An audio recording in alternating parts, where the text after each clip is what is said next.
Hai guys, Assalamualaikum warahmatullahi wabarakatuh. Kembali lagi di channel saya, Dr. Nui. Di video kali ini saya akan membahas mengenai pertanyaan. Jadi tetap kita jawab-jawab pertanyaan aja. Kali ini pertanyaannya dari pasien saya, jadi pasien di rumah sakit, yaitu saya bacakan. Kapan pasien isolasi mandiri harus segera dibawa ke rumah sakit, dok? Tuh, jadi ini batas-batasnya ya. Jadi jawaban dari pertanyaan ini adalah kriteria pasien COVID-19 yang harus dirawat inap di rumah sakit. Jadi yang nggak boleh diisolasi mandiri di rumah itu seperti apa? Jadi tanda-tanda bahayanya itu apa? Nah, untuk menjawab pertanyaan ini sebenarnya kita harus tahu dulu ada dua yang bisa kita jadikan sebagai patokan, sebagai pegangan untuk mengetahui bahaya atau munculnya mulai tanda-tanda bahaya pada pasien COVID-19 ini. Yaitu yang pertama adalah gejala, yang kedua adalah tanda. Jadi ada dua ya, gejala dan tanda. Kita mulai dari yang pertama, yaitu gejala. Gejala ini adalah keluhan yang dirasakan oleh pasien. Nah, untuk yang keluhan, yang pertama adalah, yang paling penting adalah sesak. Jadi awalnya ketika isolasi mandiri tidak ada keluhan apa-apa, COVID ringan atau tanpa gejala, tapi tiba-tiba muncul sesak. Nah, ini harus diperhatikan. Dan sesaknya bisa atau tanpa disertai dengan demam, terus kemudian rasa kelelahan atau seperti lemas badannya. Terus yang kedua juga ada kehilangan penciuman. Jadi yang tiga gejala ini sebagai gejala yang memperkuat gejala COVID-nya. Tapi sebenarnya yang tiga ini bisa pada COVID ringan. Jadi yang utama adalah gejala sesak tadi. Bisa disertai dengan tiga gejala tadi, demam, terus rasa lemas atau kelelahan. Terus kemudian yang ketiga adalah kehilangan penciuman, tapi utama harus ada sesak ya. Lalu yang kedua adalah pasien yang memiliki komorbid yang tidak terkontrol. Jadi dia membutuhkan pengawasan di rumah sakit, tidak bisa isolasi mandiri karena ada komorbid seperti diabetes yang tidak terkontrol, gulanya tinggi, terus kemudian hipertensi yang nggak terkontrol, tensinya tinggi, atau misalnya punya komorbid jantung, asma, stroke, itu yang membutuhkan pengawasan harus dibawa ke rumah sakit, jadi nggak bisa isolasi mandiri. Juga yang mulai muncul ya, dari tadi kan dia punya riwayat komorbid dan muncul gejala baru, misalnya dia terkena COVID dan kemudian muncul stroke, itu ada. Terus kemudian COVID dengan heart attack atau serangan jantung, jadi dia punya riwayat jantung terus kemudian mengalami serangan lagi. Nah, itu sudah wajib harus dibawa ke rumah sakit, tidak bisa isolasi mandiri karena ada penyakit komorbid yang harus dipantau oleh tenaga medis. Nah, kemudian selanjutnya tanda ya, yang tadi itu adalah gejala. Sekarang kita masuk ke tanda. Tanda yang pertama yang harus diperhatikan adalah frekuensi nafas. Jadi jumlah pernafasan kita dalam 1 menit. Itu orang normal itu sekitar 12 sampai 20 kali per menit ya. Jadi kalau di atas itu sudah mulai waspada. Tapi menghitungnya ketika nafas normal ya, tidak kondisi habis olahraga atau habis misalnya cemas atau panik, itu biasanya nafas kita lagi terengah-engah, itu tidak bisa. Itu ya bisa kemungkinan di atas 20. Misalnya Anda isolasi mandiri terus habis olahraga terus mengukur nafasnya sekitar 30 kali per menit ya nggak begitu.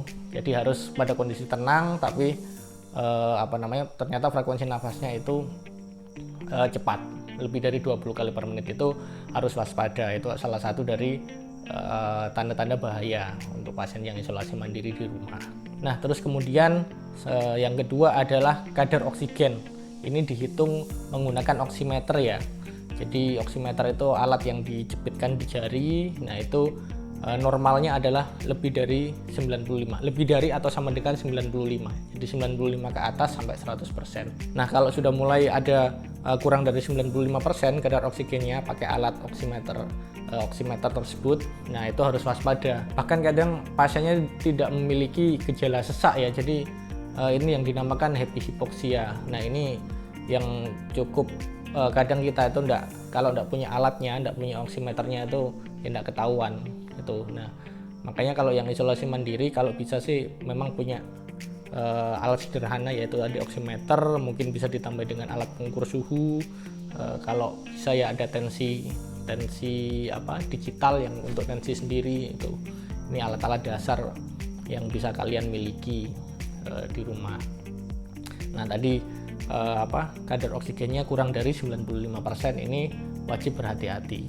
Nah tapi cara mengukurnya, jadi ketika kalian memiliki oximeter itu, cara mengukurnya harus tahu, karena ada beberapa yang hasilnya itu tidak valid atau tidak sesuai. Salah satu yang mengakibatkan adalah ketika meletakkan alat oximeternya itu tidak pada kondisi jari yang tenang. Jadi kalau bisa waktu mengukur atau dicepitkan alatnya, jarinya diletakkan bisa di paha atau di meja, jadi kondisi tangannya itu diam sehingga alatnya stabil untuk mengukur kadar oksigennya, karena sensitivitas setiap alat itu berbeda. Nah kalau misalnya hasil yang dimunculkan itu misalnya kok mendadak tiba-tiba drastis gitu ya, penurunannya drastis, nah itu kalian coba di jari yang lain yang pertama. Terus kemudian yang perlu diperhatikan juga adalah kondisi baterai. Nah ini saya pernah malam-malam di telepon pasien, dia panik karena tiba-tiba melihat kadar oksigen di oximeternya itu